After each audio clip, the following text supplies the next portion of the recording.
వేసవి వచ్చింది. విద్యుత్ డిమాండ్ వేగంగా పెరుగుతోంది. ఇప్పుడు దేశవ్యాప్తంగా అందరికీ కలిగే ప్రశ్న ఒకటే, బొగ్గు సరిపోతుందా? కరెంటు కట్లుంటాయా? ఈ ప్రశ్నలకు స్పష్టమైన సమాధానమిచ్చింది కోల్ ఇండియా లిమిటెడ్.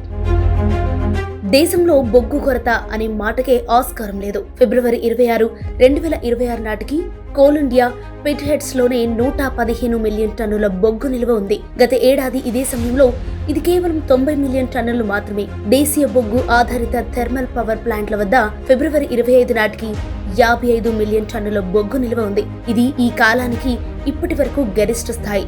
అదనంగా గూడ్స్ షెడ్లు, వాషరీలు, పోర్టుల్లో రవాణాలో ఉన్న బొగ్గు మరో 5.5 మిలియన్ టన్నులు. ఇవన్నీ కలిపి చూస్తే దేశానికి అందుబాటులో ఉన్న మొత్తం బొగ్గు లభ్యత 175.5 మిలియన్ టన్నులు. ఇంతటితో ఆగలేదు. కోల్ ఇండియా మొత్తం వార్షిక ఉత్పత్తిలో 90% ఇచ్చే గనుల్లో ఇప్పటికే ఓవర్ బర్జన్ తొలగింపుతో తవ్వకానికి సిద్ధంగా ఉన్న ఇన్సిట్ బొగ్గు నిల్వ 60.2 మిలియన్ టన్నులుంది.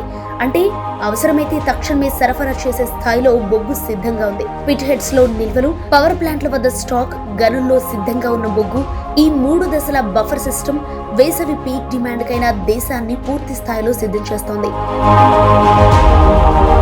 నరేంద్ర మోదీ ప్రభుత్వంలో కేంద్ర బొగ్గు అండ్ గనుల శాఖ మంత్రి కిషన్ రెడ్డి గారి సారథ్యంలో ఈ స్థాయిలో బొగ్గు లభ్యత సాధ్యమవటం మోదీ ప్రభుత్వ దూరదృష్టి విధానాల ప్రత్యక్ష ఫలితం.